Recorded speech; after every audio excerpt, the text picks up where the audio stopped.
We've all known them, those who take more than they give, who twist your light into a shadow, who smile only when you shrink. They don't carry knives, no, but their words cut just as deep. Their presence weighs just as heavy. But what if I told you that you only need to do one thing, just once, to change how they move around you forever? This isn't about fighting back. It's not about screaming louder or running faster. It's about stepping into a power so quiet, so grounded, it rattles them to their core. Stay with me, because by the end of this, you will hold a truth that turns any room you walk into a sanctuary. Let's begin. There comes a time in your life when you must rise from the table where love is no longer being served. You must rise, not because you're angry, not because you're weak, but because something in your soul begins to whisper, "This is not where I bloom." And if you are wise, you will listen. See, people treat you according to the story you allow them to believe. If you keep letting them write chapters in your life with dirty hands, they will. If you keep offering your silence in the face of insult, they will interpret it as permission. We teach people how to treat us, first by what we allow, and finally by what we stop allowing. You don't need to scream. You don't need to explain. You don't need to beg anyone to respect your line. A boundary, when set with quiet certainty, echoes louder than 1,000 pleas. It hums like thunder inside your bones. It doesn't tremble. It doesn't waver. It just is. The problem is, many of us set boundaries like sandcastles, delicate and fleeting, one wave of guilt, one tide of doubt, and suddenly we're backpedaling, apologizing for choosing ourselves. But to draw the line once and mean it, you must understand this. Your boundary is not cruelty. It is clarity.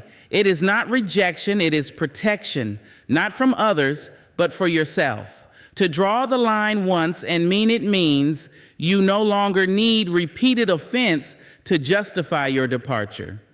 Once is enough. The moment you feel your spirit bend in unnatural ways to accommodate someone's comfort, that is the moment to stop. Not when they hurt you again. Not when they apologize in trembling words, only to repeat the sin. The moment your peace is disturbed, your line must rise like a wall, not to imprison, but to preserve. People will test your limits, not because they don't understand you, but because they want to see if you understand yourself. They push, not to find the edge, but to see if it moves. And if it moves once, it will move again. But if it stands firm, calm, unwavering, still, they will either shift their step or leave your space entirely. Either way, you win. You see, this is not about being cold. It's about being clear. Love is not measured by how much you're willing to suffer. It is not earned through silence or sacrifice. The people meant for you will honor your boundary like sacred ground. They will not need it carved in stone. They will hear it in the timbre of your voice, see it in the way you carry yourself, feel it in the way you don't over-explain. The power in drawing the line once is that it requires deep knowing. It means you've spent time with yourself, enough time to say, this is what I will not accept. This is who I refuse to become in the name of keeping company. This is how I protect my joy. And the moment you choose that, choose you, something remarkable happens. The right people stay. The wrong ones don't even bother knocking. You'll find that your life starts to quiet, not with loneliness, but with peace. You'll stop being a magnet for chaos because you no longer speak the language of tolerance for pain disguised as love.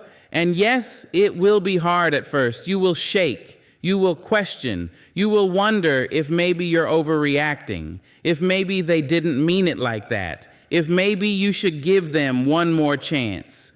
But then you'll remember every time your spirit crumpled just a little under their gaze. Every time your voice was dismissed like wind through leaves. Every time you played small so someone else could feel big. No more. Draw the line once, not in sand, in stone, in spirit, in silence that cannot be coaxed into compromise. Draw it and walk it and let the world adjust. There will be some who call you difficult. Let them. Some who say you've changed. Say thank you. Some who turn their backs. Let them go. The ones who matter will never ask you to sacrifice yourself to prove your worth. And the ones who do, well, they were never meant to sit at your table anyway. You are not a door to be walked through. You are not a rug to collect footprints. You are a temple. You are a garden. You are a wild flame.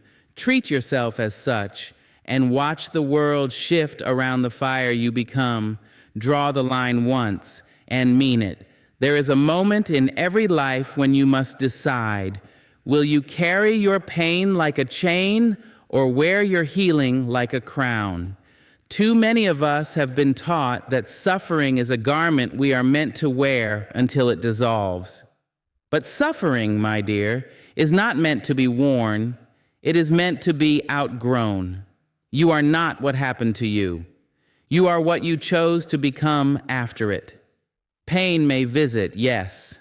It may sit in your house uninvited, track mud across your kitchen floor, whisper shame in the corners of your mind. But you do not need to give it a bed. You do not need to feed it breakfast. You do not need to make a home inside your hurt. You are not a victim unless you let the wound define you more than the wisdom it gave you. It is easy, so easy, to stay small in the face of what broke you, to stay curled inward like a question, to use your trauma as a reason not to rise. People will even applaud you for it, say, look how much she endured, as if endurance is the same as elevation. But endurance without transformation is just surviving, and you were not born to survive. You were born to soar. You see, playing the victim hands your power to the very people who once hurt you. Every time you say, they ruined me, you tie yourself to the moment they did. Every time you repeat the story where you are only the one who was wronged, you forget the part where you stood back up, shook off the dust, and moved forward. Don't leave that chapter out. That's the chapter where your strength was born. And hear me clearly, this is not about denying the truth. What was done to you was real. The betrayal, the silence, the abandonment, the manipulation, the violence. I do not ask you to pretend it didn't happen. I ask you not to let it shape what you become. They don't get to build your future with the bricks of your past, not unless you give them your hands. There is power in saying, this happened, it hurt, and I still choose to grow. There is power in looking at your reflection and seeing not just the one who suffered, but the one who survived, the one who learned to breathe in rooms where she once choked, the one who danced again even with scarred feet. When you refuse the role of the victim, you rewrite the script. No longer the background character in someone else's drama, no longer waiting for an apology that will never come, no longer carrying their shame on your shoulders like it was ever yours to hold. You step forward and you say, this is my story now, and I get to decide how it unfolds. The world might not cheer for this moment. There is a kind of sympathy people love to give when you are broken. But there is something rarer, something quieter, more sacred than sympathy, and that is self-respect. It doesn't need applause. It doesn't need validation. It just stands quietly, steadily, and says, I will not be defined by what hurt me. I will be known by how I healed. People may not understand. That's all right. Healing is not for their comfort. Refusing to be a victim does not mean pretending you were never hurt. It means choosing not to carry it like a flag. It means not letting it become the loudest part of who you are. It means no longer making your suffering your introduction. Because the truth is, the most powerful people you'll ever meet are not the loudest ones in the room. They are the ones who carry pain with grace, who walk through fire and still smell like hope, who speak with a voice that once trembled and now sings. They've learned the secret. When you refuse to be a victim, you don't erase your past, you rise above it. And rising, my love, is the most radical thing you can do. Refusing the role of the victim means reclaiming your narrative. It means loving yourself enough to say, they may have wounded me, but they did not win. It means forgiving, not because they deserve it, but because you deserve peace.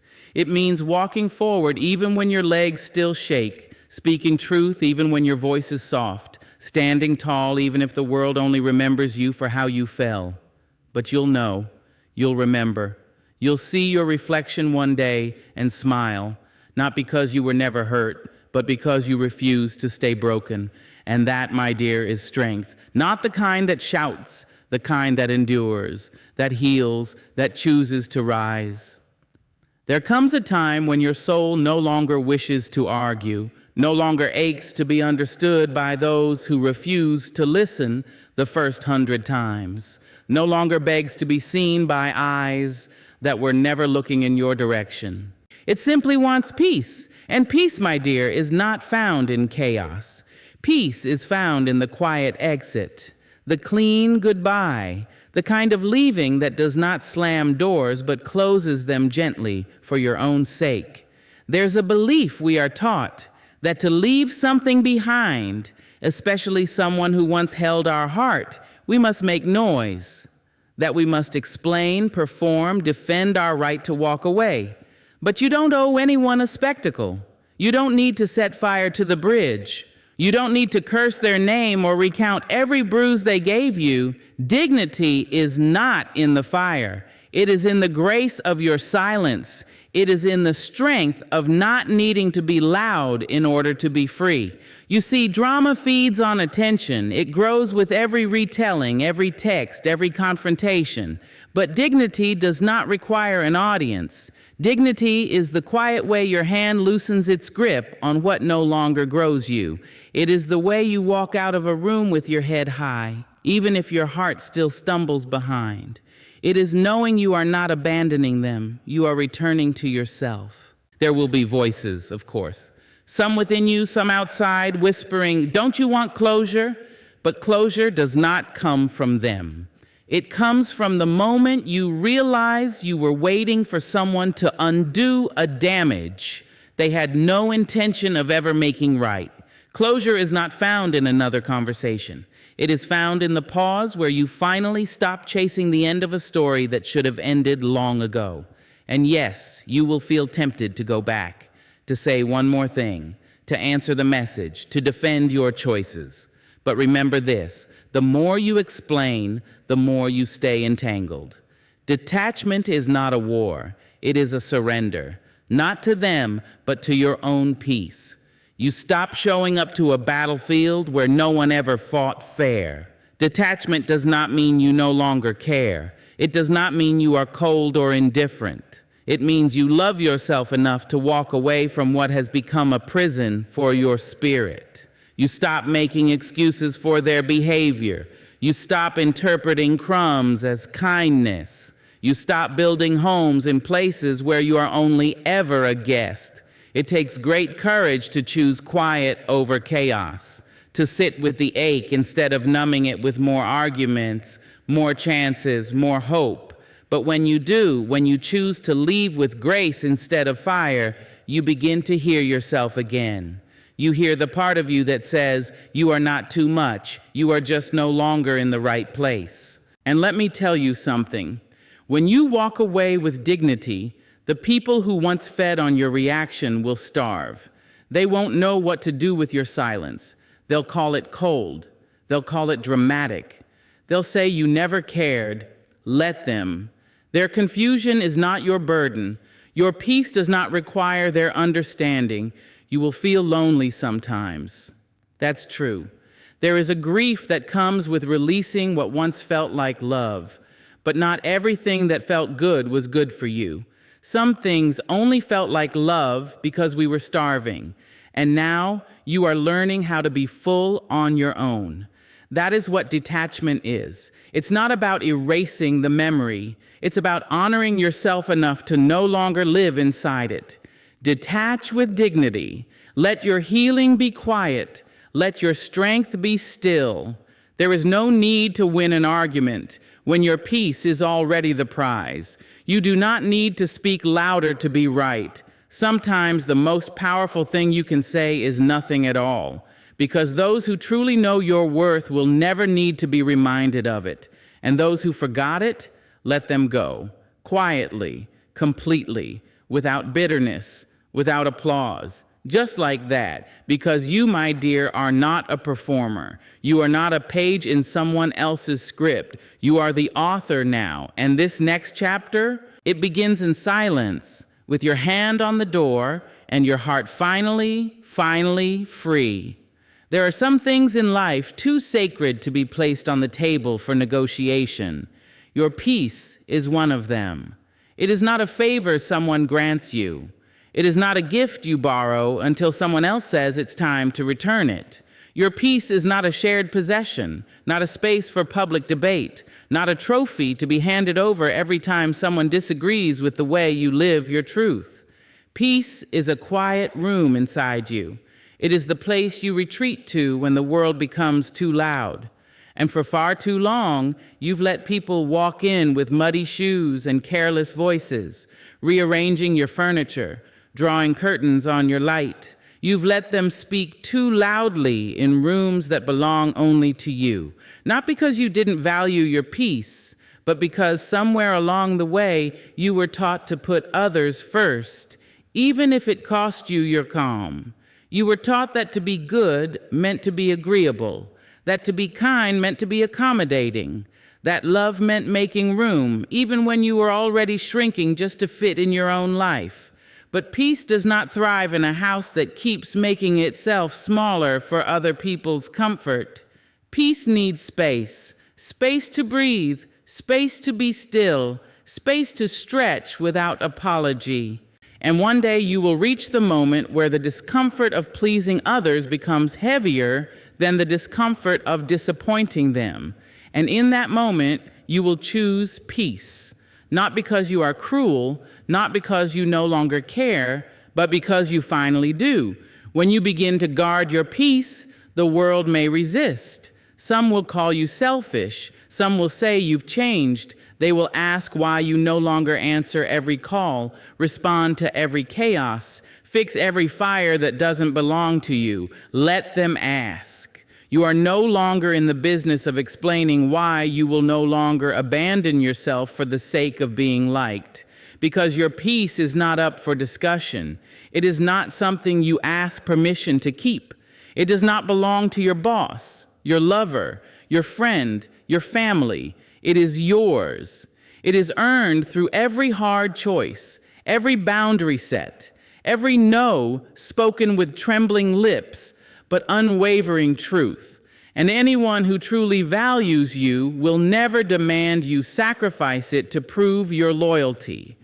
Sometimes the most radical thing you can do is choose not to participate, to not reply, to not attend every argument you're invited to not correct every lie, chase every misunderstanding, or defend every version of yourself someone creates in their mind. Because your peace does not live in proving a point. It lives in knowing who you are, even when no one else claps for it. Peace is a commitment, and like all commitments, it requires protecting. That means saying no when you're tired. That means ending conversations that leave you drained. That means walking away when you feel yourself shrinking. That means removing yourself quietly and completely from situations that disrupt your soul. And here's what they don't tell you. Once you begin to honor your peace, you begin to attract people who do the same. The ones who come into your life not to stir the waters, but to still them. The ones who do not expect you to perform for your worth. The ones who sit with you in silence and still make you feel heard. These are the ones who understand that your peace is not only your right, it is your foundation. But before you find them, you must first become that person for yourself. You must be the guardian of your own stillness. You must be the one who walks away first. You must be the one who closes the door before it slams, the one who chooses rest over retaliation, the one who does not sacrifice their calm for a moment's satisfaction. This world will offer you many chances to give up your peace. It will tempt you with drama, with urgency, with other people's fires dressed as your responsibility. But you are not a firefighter for emotional arsonists. You are not the emergency room for someone else's recklessness. You are a sanctuary. You are a garden. You are a quiet mountain that does not move just because the wind screams louder. Let them shout. Let them misunderstand. Let them spin their stories. You, my love, stay rooted. Stay still. Because your peace, it is not up for discussion. There comes a point when the noise around you grows too thick, too loud, too tangled with the weight of other people's opinions. Fingers pointed, voices raised, expectations piled like stones on your chest. And it's tempting, isn't it, to blame, to point outward, to name everyone who wronged you, to retell the stories that made you bitter. But if you stand still for just a moment, if you hush the crowd and lean in toward your own breath, you'll hear a truth rise up from deep within you, a truth that says, turn the mirror back to yourself, not because everything is your fault, but because not everything is in your control either, and the only place you will ever find power, real and lasting power, is in your own reflection. That mirror doesn't lie, it does not flatter, it does not bend to comfort. It shows what is there, the light and the shadow, the healing and the harm, the wounds you still cradle, the habits you still excuse, the patterns you keep calling fate. It reflects the part of you that wants to grow and the part of you that clings to what is familiar, even when it hurts. Turning the mirror back to yourself is not an act of shame, it is an act of courage. It says, I'm willing to see myself, not as the world paints me, not through the eyes of my pain, but with the quiet clarity of truth. It says, I will stop chasing healing in someone else's apology. I will stop waiting for peace to come through the mouths of those who caused my suffering. I will stop handing over the keys to my joy and calling it love. When you turn the mirror toward yourself, you begin to ask deeper questions, not, why did they treat me that way, but why did I stay after they did? Not why did they lie, but why did I silence the voice in me that already knew? Not why do they keep hurting me, but why do I keep returning to hands that don't know how to hold me gently? It is easier to blame, to stay angry, to name villains and martyrs in the story of your life. But if you only look out the window, you'll never clean the house inside. And that house, that home within you, deserves your tending. The mirror reveals where your power begins, not in the past, but in the present, not in control over others, but in mastery over your own reactions, your own choices, your own boundaries.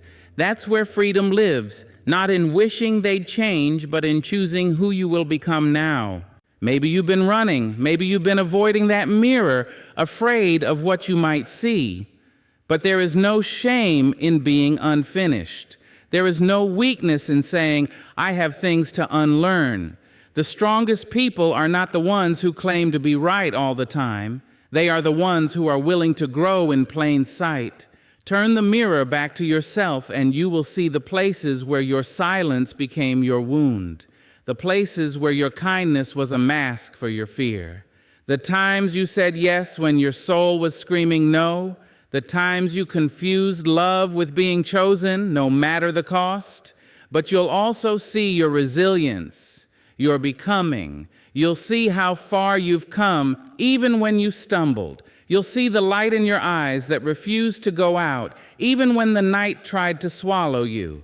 You'll see the you that you were always meant to be, whole, real, flawed, and free. And when you do, don't turn away. Don't rush to fix, to perfect, to hide.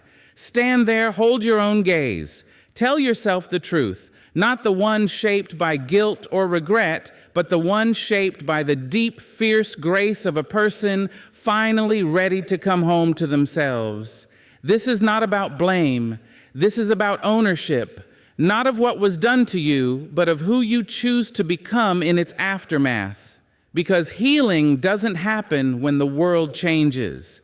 It happens when you do. When you stop waiting for permission to be whole. When you stop outsourcing your peace. When you stop rehearsing your pain and start rewriting your power. The mirror, once feared, becomes your friend. It becomes your teacher. It shows you that you are not just the person who suffered. You are the one who survived, the one who learned, the one who still gets to choose what kind of life to build from here. So take a breath, face your reflection, turn the mirror back to yourself. That's where the real work begins. That's where the real freedom lives. There is a difference between healing and forgetting, a difference between peace and permission. You can forgive someone from the deepest part of your spirit and still know better than to let them return. You can release the weight of the hurt, the poison of the grudge, and still close the door they once entered through. Because forgiveness is not an open invitation. It is not a welcome mat for storms you've already survived. To forgive is to let go of what was done so it no longer lives rent-free in your mind.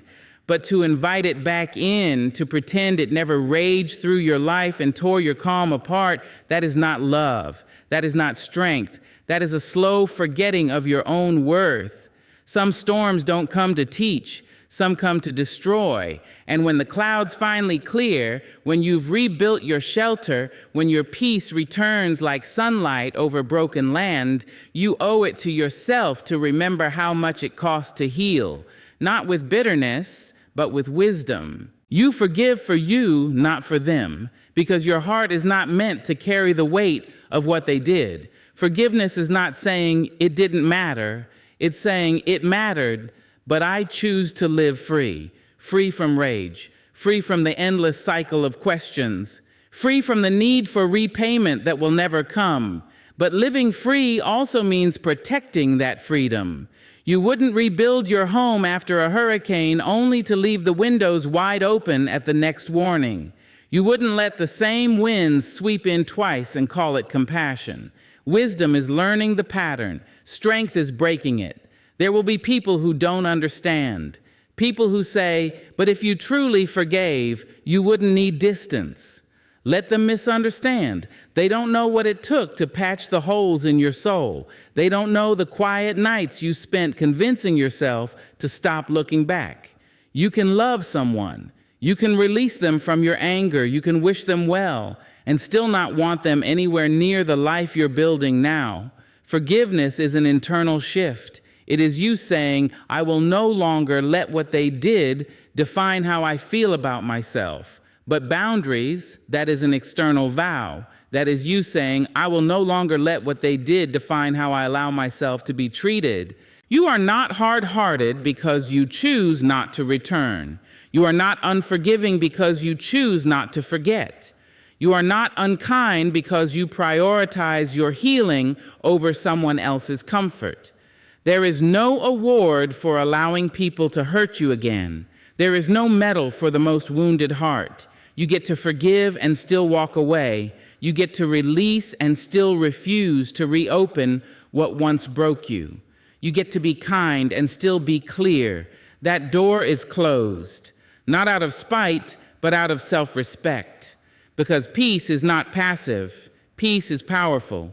It is the quiet decision to no longer dance with chaos just because it knocks in familiar patterns. It is the steady voice in your spirit that says, I wish you well, but not near me, not again. Let them call you distant. Let them say you've changed, you have. That's what healing does. It turns wounds into wisdom. It turns pain into prayer. It turns storms into stories. And you no longer need to relive the same chapter just to prove your heart is still soft. Your heart can be soft and still know when to walk away. Your soul can be forgiving and still know when to close the gate. That is not cruelty. That is clarity. You are not required to keep proving your grace by welcoming what once crushed you. You don't need to make your peace look like approval. You don't need to invite the storm back in just because the sky looks clearer this time. Remember, the last time it looked like love too. You forgave because you deserved freedom, but your freedom deserves protection.